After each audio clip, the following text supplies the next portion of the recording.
Rosenblum, Amanda Saunderson,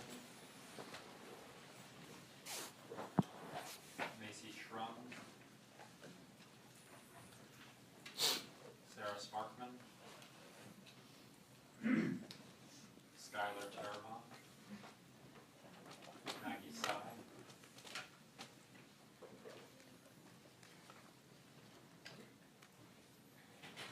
Joel, Natalia, and Tiffany.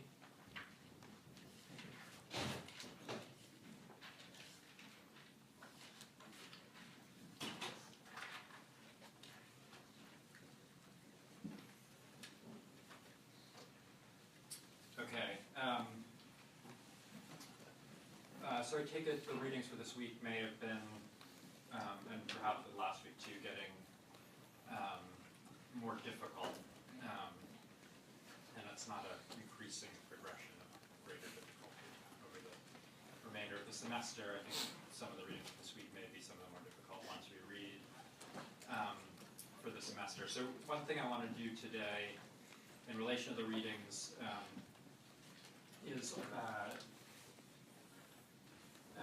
give a little bit of background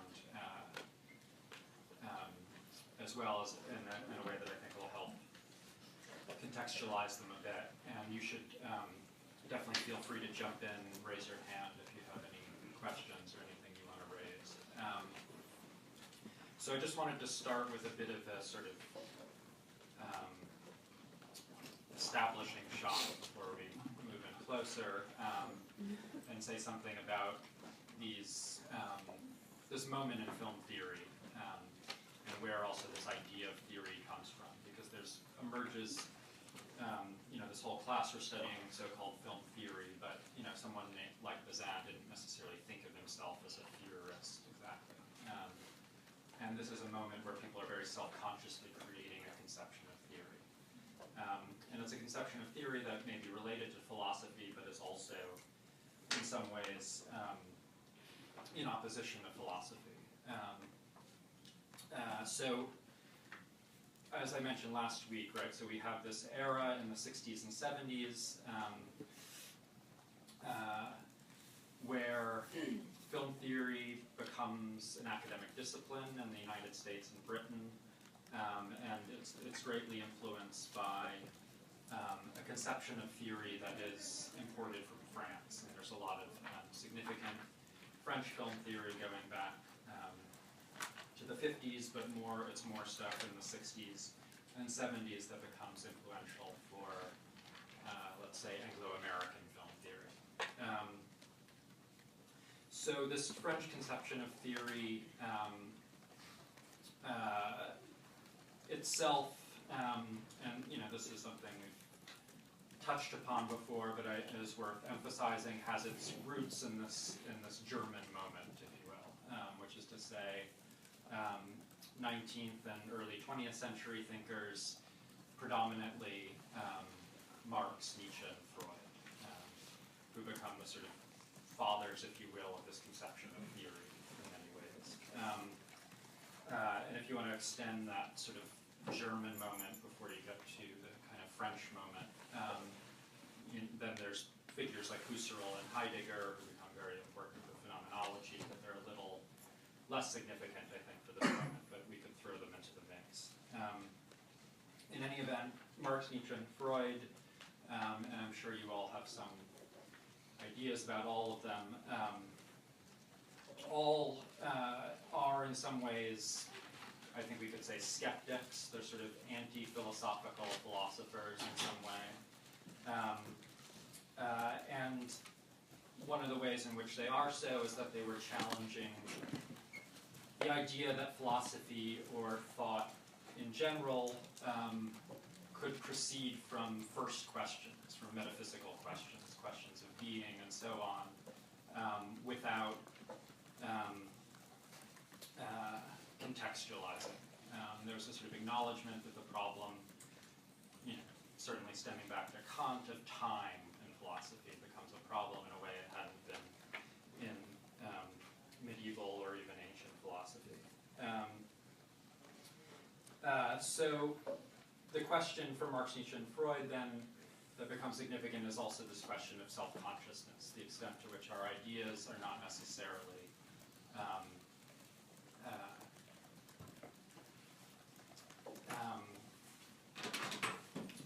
trustworthy until we analyze the conditions that made them possible in the first place. So there's a distrust then of this sort of Enlightenment conception, Descartes' notion of I think, therefore I am, a distrust of the cogito, sort of the place for where thought can then spring forward and understand the world. So for Freud, as I discussed last week, this manifests itself in this idea, for example, that the ego is not master of its own house. That human subjectivity is, according to Freud, radically decentered, if you will, by the unconscious. And you see something in a very different language in Nietzsche as well. The idea that our thought is always marked by desire and by power and by strategy. And for Nietzsche, all too often by what he called ressentiment, right, or resentment, or what Sartre would call bad faith, right? Which is to say, this is something I think we see in Lacan and the reading you did for last week as well, this idea of this primary aggressiveness in human beings that has to do with the fact that our egos are always under threat from the other, from the sense of other people interfering with our conception of our images of ourselves.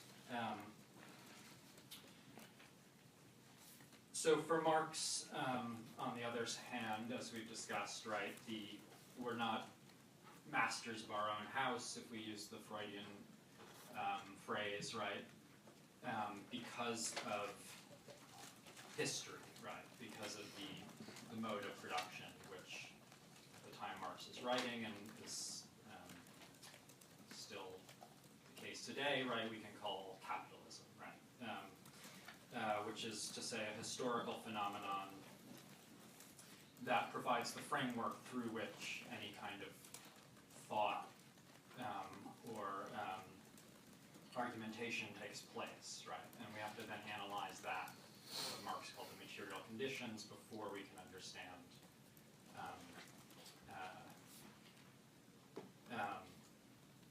our place within it. So,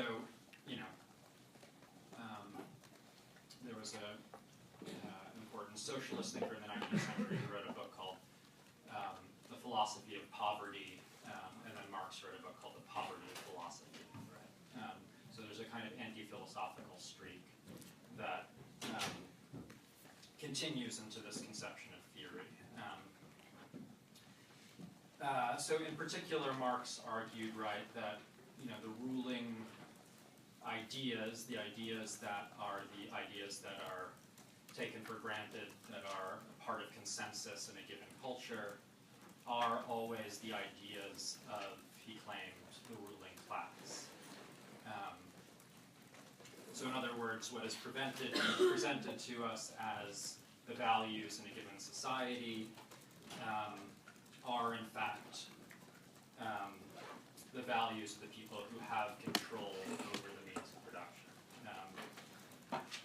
And that all of our intellectuals, our important thinkers, have at some level the goal to preserve the relations of power and class within a given society, that their thought is all in some ways inflected by their own class and their own position within a class-structured society. Right? So this is what he called ideology.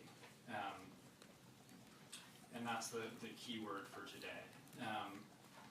So the term ideology is not from Marx, but he was one of the first people to write a significant theory of ideology in a book he wrote in 1846 called The German Ideology. And theories of ideology then have long been influenced by Marx, and that includes, I think, many theories of ideology that in fact see Marxism as one of the worst ideologies of all are nonetheless inflected by Marx's idea of ideology.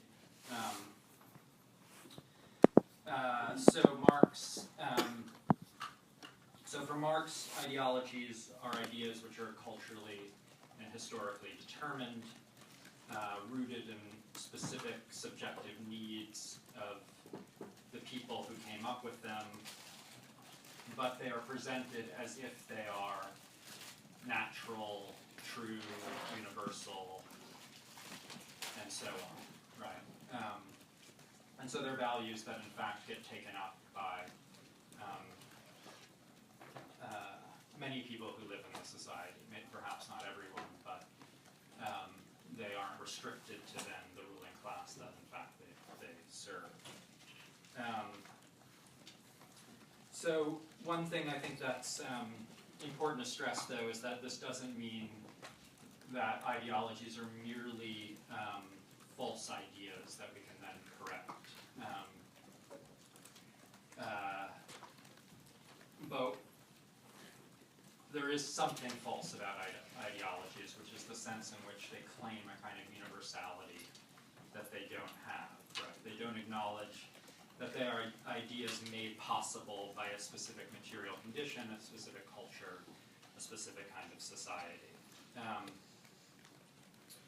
Right, so if you're wondering what an ideology is, I mean, in Marx's day, religion was the primary target of ideological criticism. It wasn't the only target by Marx, but you may know Marx called religion the opium of the masses, and it was the sort of central conception of model of what an ideology was.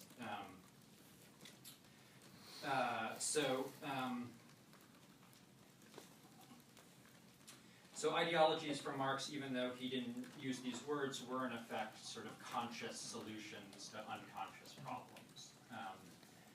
They're a way of sort of resolving or narrativizing society in a way that sustains it in some way. And I think you can see, I mean, we're introducing the concept of the unconscious here, so you can see in a way a connection to Freud. I mean, that Freud and Nietzsche are not Marxists by any stretch of the imagination, and both were rather unexcited by Marx. But there's a relationship in their thought in the sense that they both saw human subjectivity as rooted in a kind of economy of desire. In a way that makes human subjectivity always subject to external forces, right? And so there's been a long tradition of 20th century thought that has attempted to bring together psychoanalysis and or Nietzschean philosophy with Marxism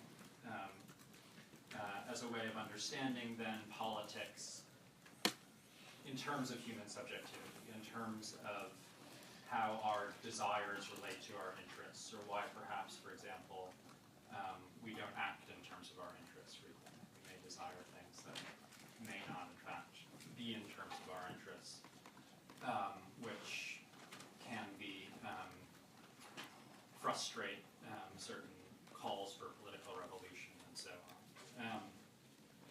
So I think you see this combination, for example, already in Benjamin and Adorno and Horkheimer, we've already read. But then we see it, I think, in a rather different way in this moment in film theory. So this moment in film theory that has this particularly French origin, but becomes very central to film theory and in the Anglo-American context, is influenced by Marx and Freud by way of a number of other new currents from French theory of the same era, right? I discussed this a bit last week in terms, of structuralism and semiotics being the central terms of this other stream, which allowed, in effect, Marxism and psychoanalysis to be read as theories of signification, ways of reading texts, right, which is how we start to make this relevant for questions of analyzing film, right. So in this sort of stream, right, I mean, there are a number of important figures that we won't get into. Roland Barthes would be one figure who's central to the Stuart Hall essay, in particular, that you read for this week. Claude Lévi-Strauss is another important structuralist figure who you've probably come across at one time or another. But there were no more influential figures, I think, than Jacques Lacan and Louis Althusser at this time for 1970s film theory, what became the sort of dominant and current of 70s film theory. And in particular, so last week we discussed Lacan and the mirror stage and so on, but it's important to keep him in mind this week as well. And I want to say a little bit then about Althusser before we get to the readings we read, because he's a significant reference for them. So Althusser, I can slide that.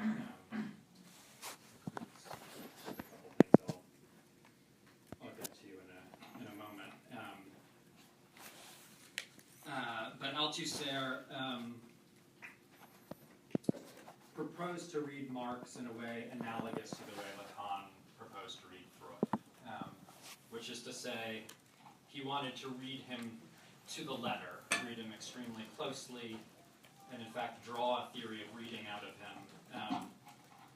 But what he really wanted to draw out of Marx was a sort of theoretical logic that would show that a lot of the things that people thought Marx said, or a lot of the general ideas about Marxism, were not true. That Marx was in fact an extremely rigorous theoretical thinker who provides us with a way of analyzing culture and society in a way that goes against a lot of typical Marxist interpretations.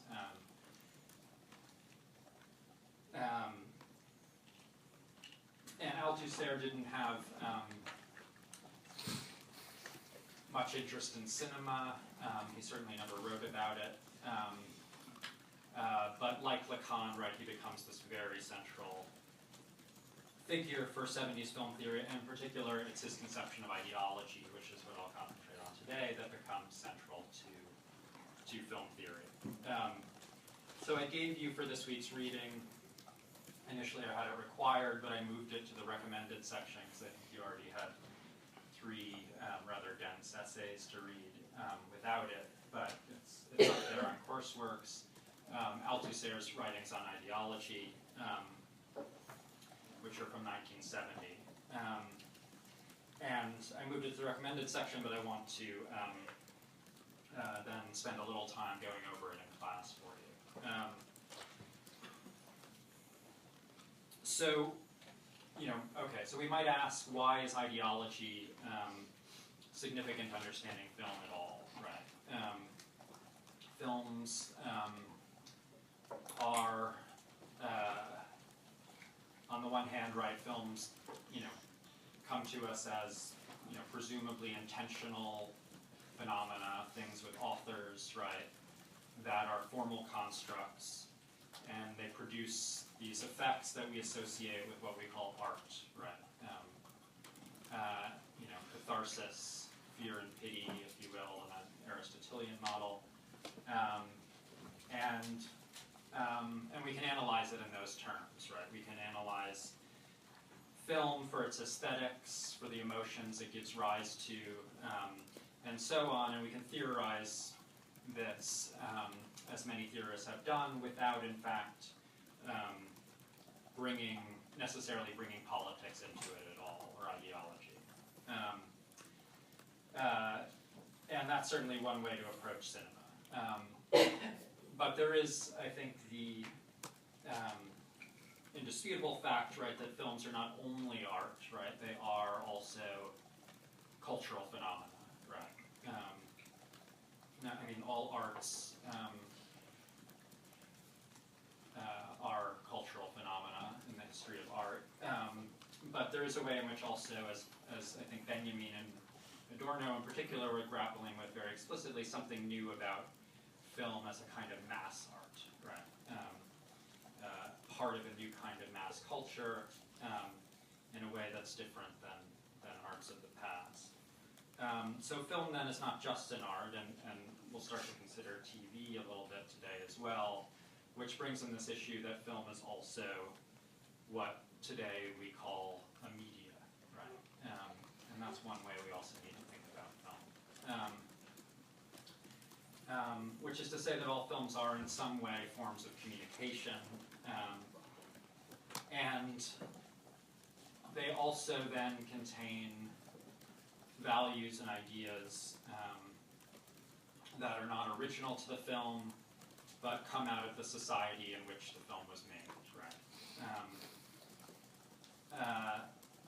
And whether, for example, you're convinced by every aspect of Laura Mulvey's essay we read for last week, the narrative pleasure we get from a film, if we do get pleasure, has a lot to do with certain kinds of psychological desires and drives that we go to a film with, right? And the film is expected in some way to satisfy, right? And these psychological desires and drives, right, may have a genetic component. They may have a sort of purely individual component that's true to you and not to anyone else. But it's hard not to see that they're also shaped by social experience, right? Shaped by the values and ideologies of the culture that we live in or that you live in. And that films, or I think you could say at least mainstream films, right, tend to reinforce the values and expectations of the culture within which they are made, right? So the point then of the concept of ideology and its relationship, I'm stressing to Marxism, I think is very important, but it's a concept I also want to stress is, central to a lot of analyses that can be on any side of the political spectrum. There's nothing inherently left-wing or Marxist about doing an ideological analysis. The point of the concept, the point that the concept of ideology attempts to address is that many of these values and desires that films and other media satisfy register in a way as familiar, normal, and we don't think about them. We just absorb them in some way without noting them in particular. We tend to note them only when they're strange, only when they deviate from dominant ideologies. So films, and mainstream films in particular, don't want us to think about ideology. And this is something I think perhaps you can see in relationship to a movie like Sullivan's Travels, which in a way asks us to think about ideology and then tells us not to as well, right?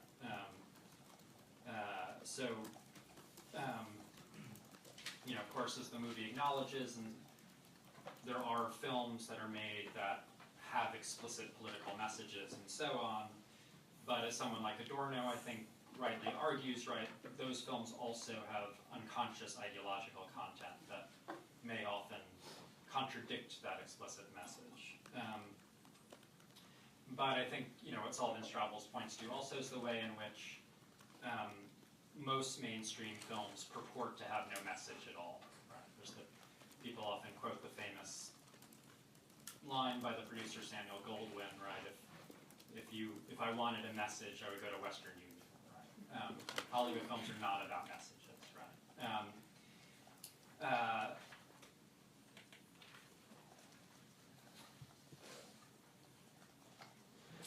But all films, whether they have these sort of explicit messages or not, have unconscious ideological content. And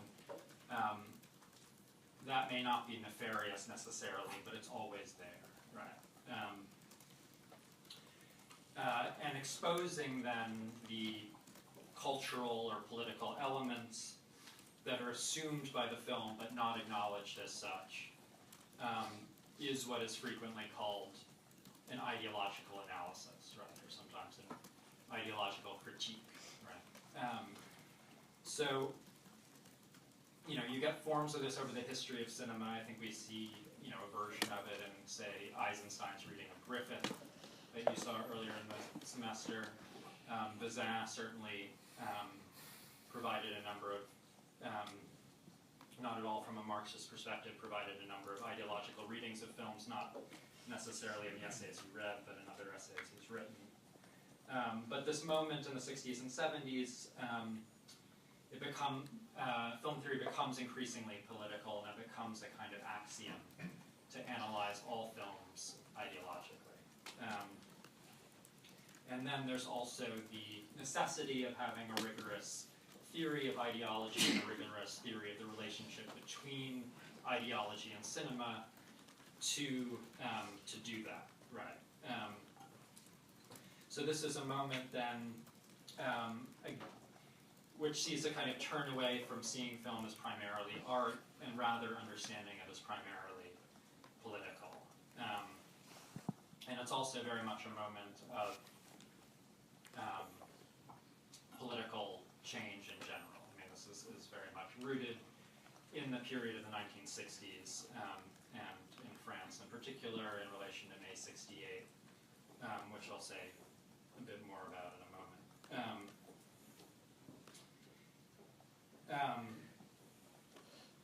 So to do an ideological analysis, one needs a theory of ideology, and Althusser becomes especially important. Althusser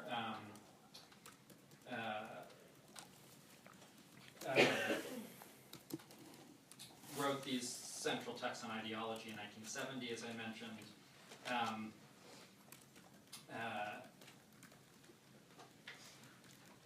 And I just want to say a little bit about some of the key arguments in his piece. I mean, there's a very famous essay, which is a sort of conglomeration of various essays that Althusser wrote, but I gave you a PDF of the original text that includes all of this material. So the basic argument, right, is that, first of all, that any social formation, right, must reproduce itself, right, must reproduce its conditions of production. So this is, understood in this Marxist language, but I think the basic idea is fairly straightforward, right?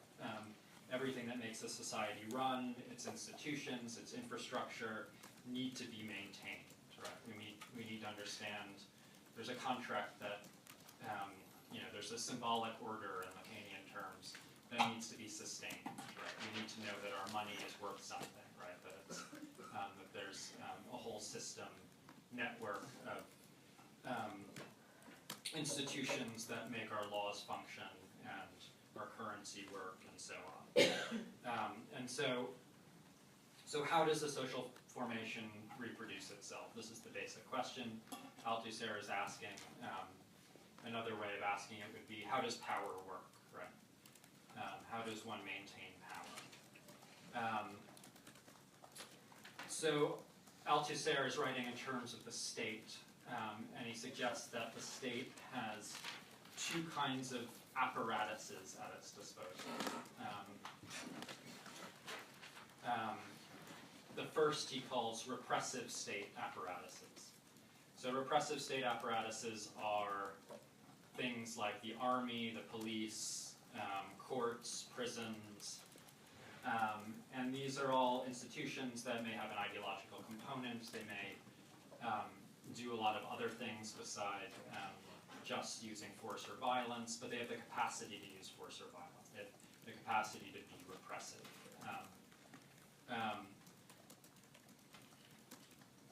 But the argument Althusser makes is that having only repressive forces at one's disposal will only keep a class or party in power for so long. It's not a very good way to maintain power.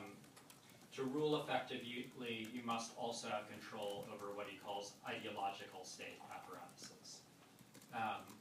So this is the key term in the essay, right? Ideological state apparatuses, and these refer to things like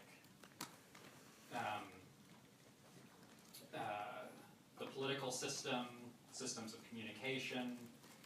The primary ones when Althusser is writing, or what he sees as primary at the time, right, are the church, the school, and the family. So these are all institutions in one way or another. And despite the word state, right, ideological state apparatuses don't need to be public institutions. Of course, he's writing in the context of France, which is different than the US in various ways, and obviously in other countries as well. But he's acknowledging that ideological state apparatuses are often private, right? And things like the family are not necessarily perceived as being under state control.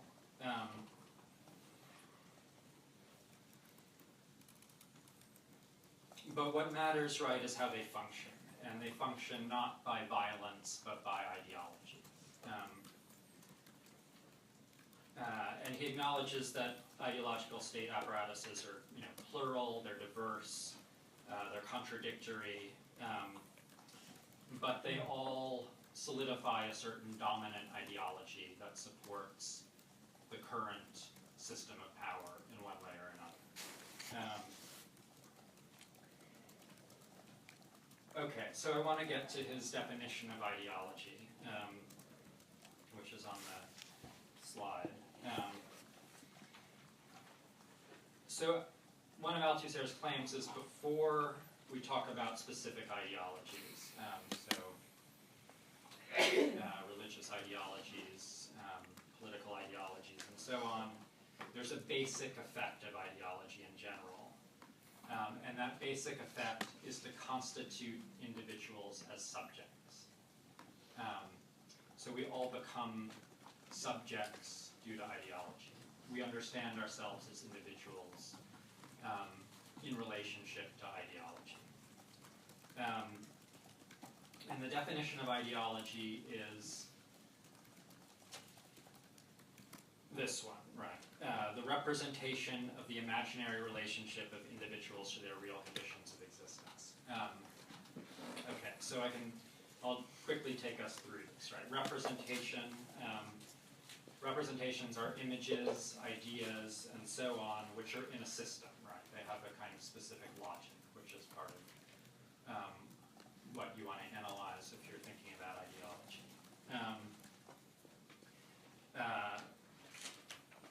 The real conditions of existence refers to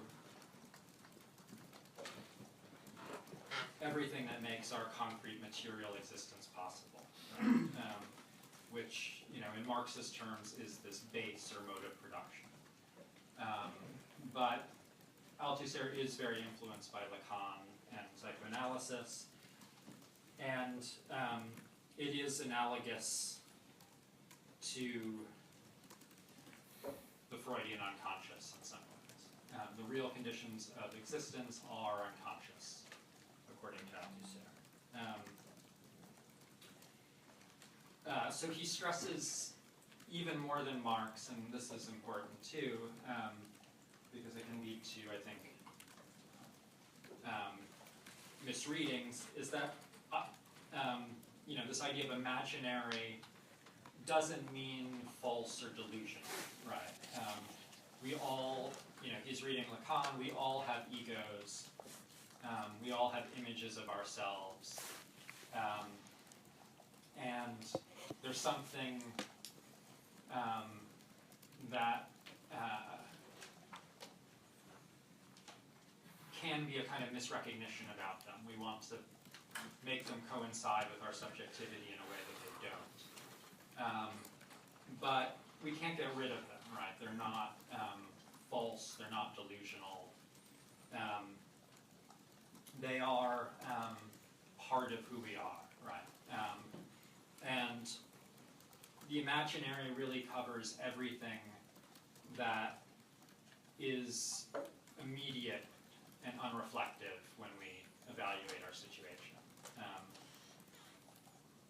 Everything that seems obvious, that you immediately recognize as true, is in effect imaginary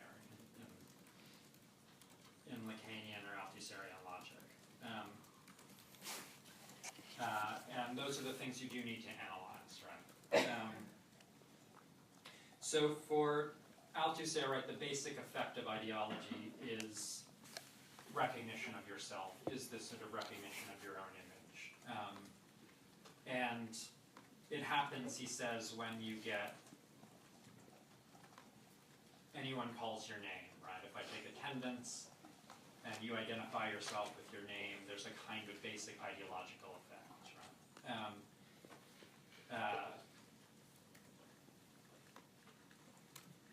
So this is this idea that ideology interpolates or constitutes individuals as subjects. The first thing I have under the definition, right, is that ideology is a material existence. And this is another, perhaps, somewhat difficult but important argument in Althusser, right? So what that means is that ideology isn't just the stuff we think. It's manifested by all of our practices in daily life. All the things we do unconsciously manifest our ideology without them being the beliefs that we profess. And I think this is actually an important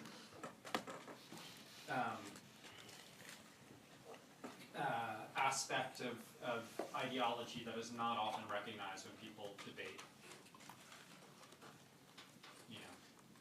religion, atheism, politics, and so on, right? Which is to say that, people argue or claim certain kinds of positions, be it Marxism, being Christian values or whatever, but ideology is not contained in those professed beliefs. It is rather contained in the concrete practices that constitute your daily life. So in fact, we may profess certain kinds of beliefs that are in contradiction to what we actually believe in the sense that is manifested by how we conduct our lives. And for Althusser, the more important issue to analyze is the ideology that is reflected through practice, or manifested through practice.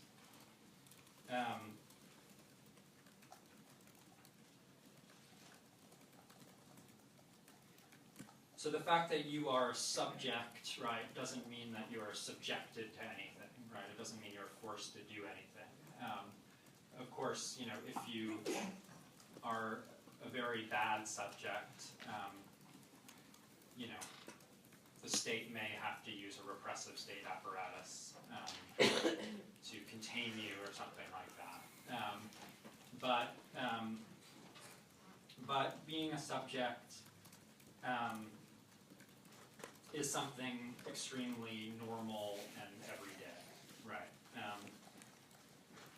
And so ideology, in this definition, is when you freely choose, or seemingly freely choose, to have an identity, right? All identities are ideological at some level in this reading.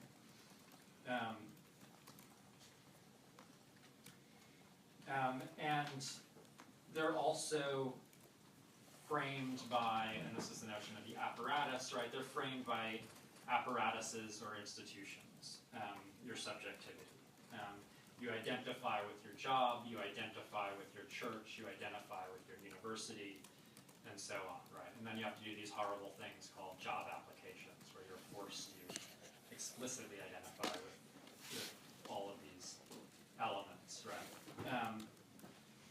even if you don't, right, even if you feel alienated in some respect, if you feel like you're not the university student you are forced to be, or feel like you're forced to be, you're still in some ways identifying with the position, right? You're identifying with it from a certain kind of distance, but nonetheless, you're still, your subjectivity is formed by your alienated relationship to that identity formation.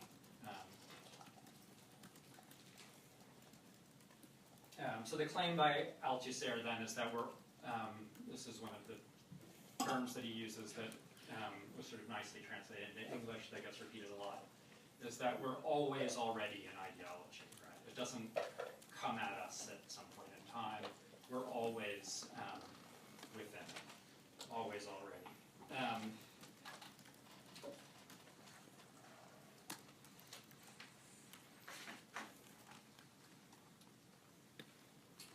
So the last thing I wrote up there is that there's no outside, right? Which is again, a change from certain older theories of ideology that saw it as a certain kind of false consciousness of particular individuals, right? So, if you're an atheist and then you think that everyone who believes in religion is, believing in some ideology that's wrong, then someone like Althusser would say that atheist is just as immersed in ideology, right?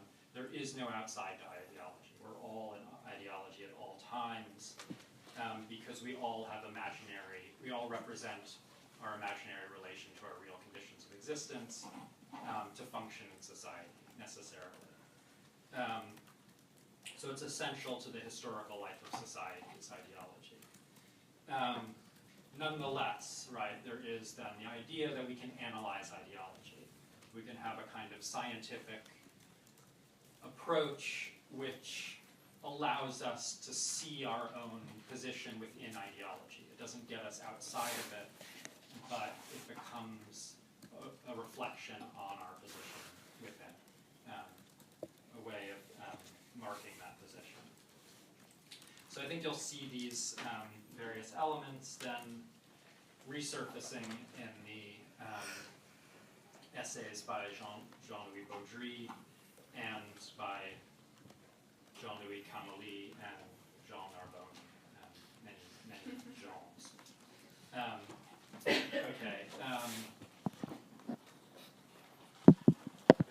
So I'm going to say a little less about the Baudry article than I would otherwise, just because it has a certain amount of overlap with the Christian Metz essay we read for last week, and in particular this sort of use of the Lacanian mirror stage and so on.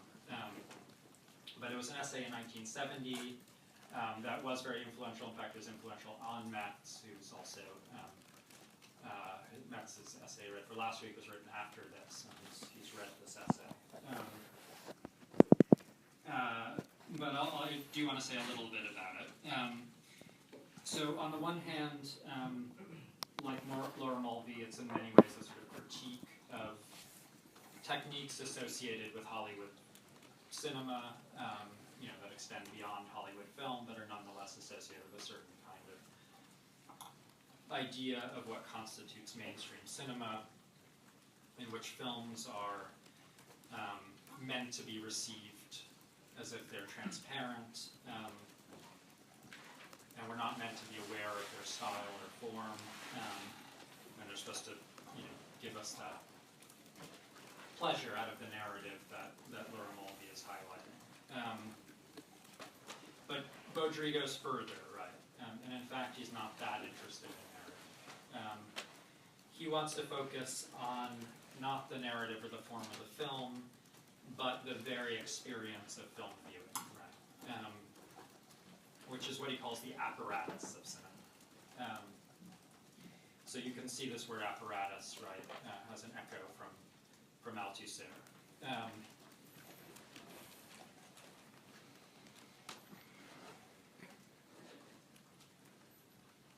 So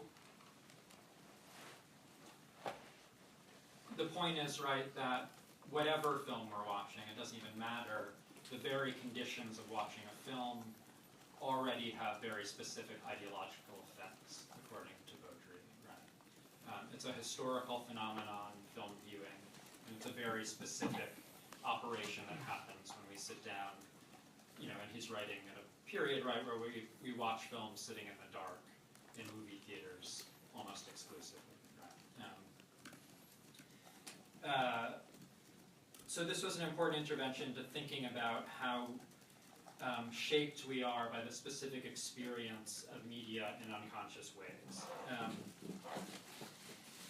So he's saying then that cinema is not a kind of neutral technology that can be used for good or bad films, but that it has this very specific ideological effect. And we can see also in Baudry this link between Althusser and Lacan, or Marx and Freud, if you like, very explicitly. So for Baudry, cinema is an ideological apparatus that, because of the predominance of the visual, in a particularly potent way, reproduces this imaginary relationship to the world, analogous to the mirror stage, right? We watch in the dark, we aren't aware of our bodies, we're in effect sort of disembodied, not unlike this child whose vision is advanced, but their physical body is not. So there's a sort of regressive experience that we have watching films. You know, Freud, you know, this is something Laura Mulvey highlights, you know, the senses that film takes advantage of are seeing and hearing, which are senses from a distance, right? They involve a kind of safe distance to appreciate the film, right? So to put it in Althusserian terms, then, our real conditions of existence are represented to us through this imaginary relationship in cinema, according to Baudry. And so cinema is then fundamentally ideological in a very strong sense.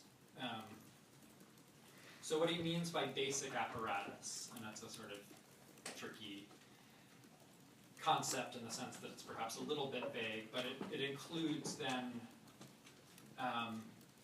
not just particular films, but this whole kind of ensemble of devices and operations that go into making a film, the production of films, all the way to the point of projection, right? And it includes also the subject, you, if you will, to whom the projection is addressed, as part of the apparatus.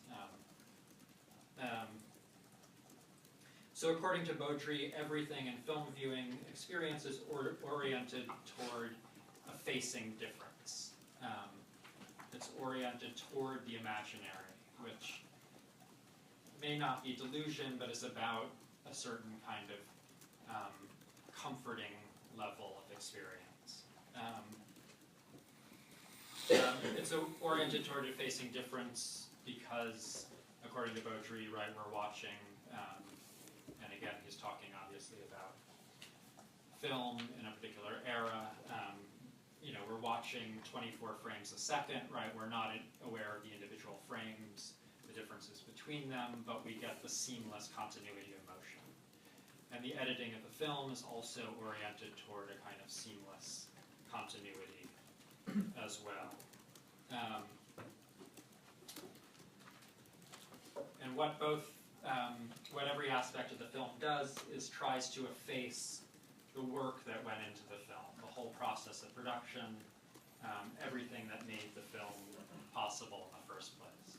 Another aspect of it he singles out is the fact of perspective, right? That film adopts the principles, you know, that there's a certain sense in which people may think that because of the sort of automatism of film, that it's somehow a sort of natural way of perceiving the world, we're just perceiving the world as it is.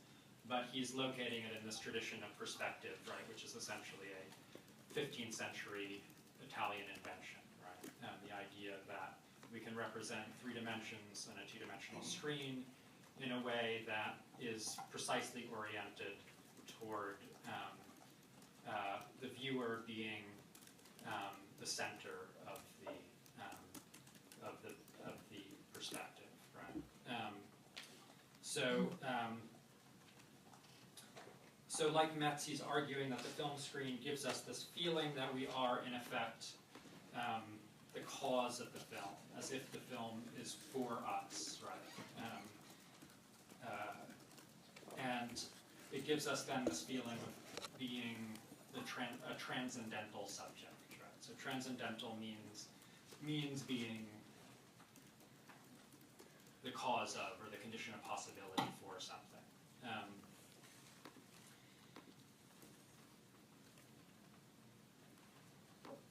So that in these ways, then, the film produces you as a subject who is kind of disembodied in a kind of transcendental ego. The feeling, in a way, that you are the image of yourself, but you're not confronted with your actual image. You're confronted with the sense of being a kind of disembodied ego for whom the whole world is exposed to you, but is not directly affecting you.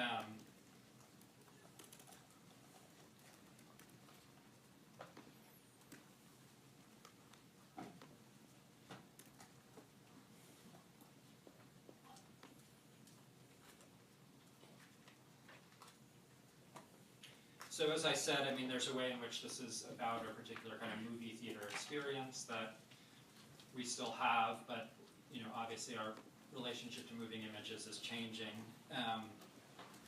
We may watch things differently now in a lot of cases.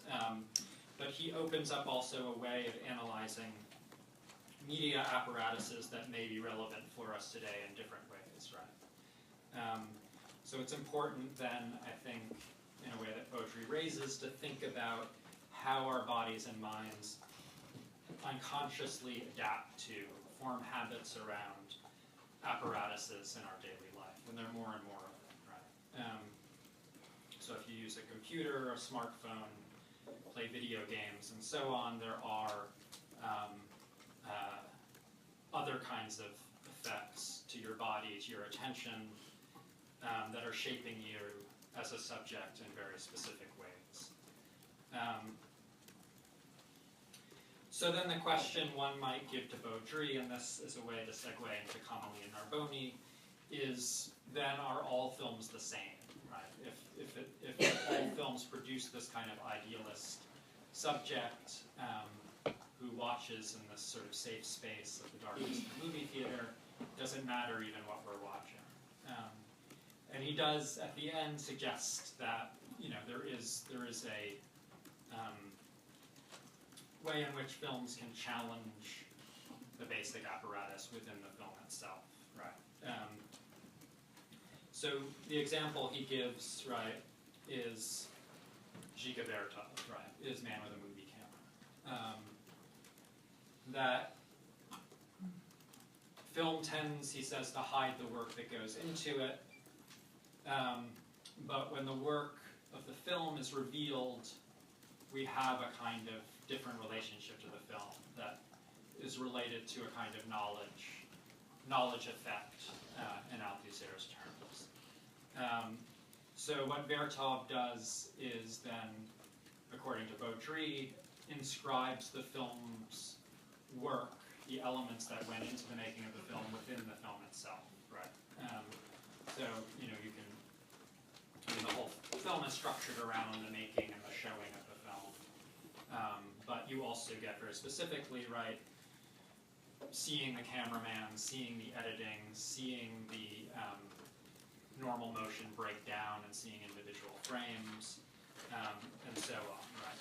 So Baudry's claim is that, in his words, right, our specular tranquility and assurance of our own identity collapses when we're exposed to this element of the production of the film. Now, whether that's the case for everybody or not is another kind of question. But the idea then is that films themselves can, in effect, reveal some aspect of the unconscious of the film, can reveal its conditions of production in a way that disrupt certain ideological effects, right?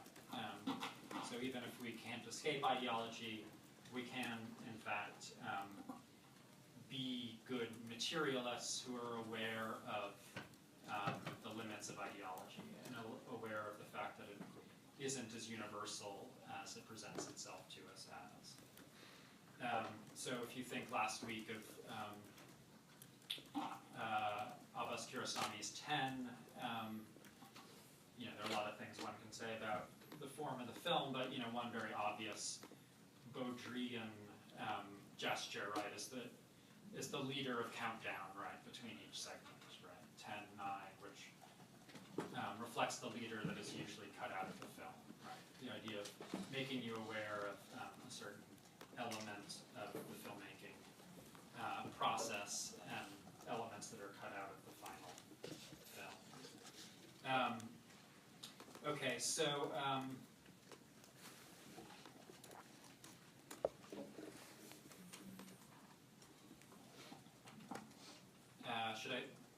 how are people feeling? Short break. Yeah. All right. Maybe we'll take a little break then.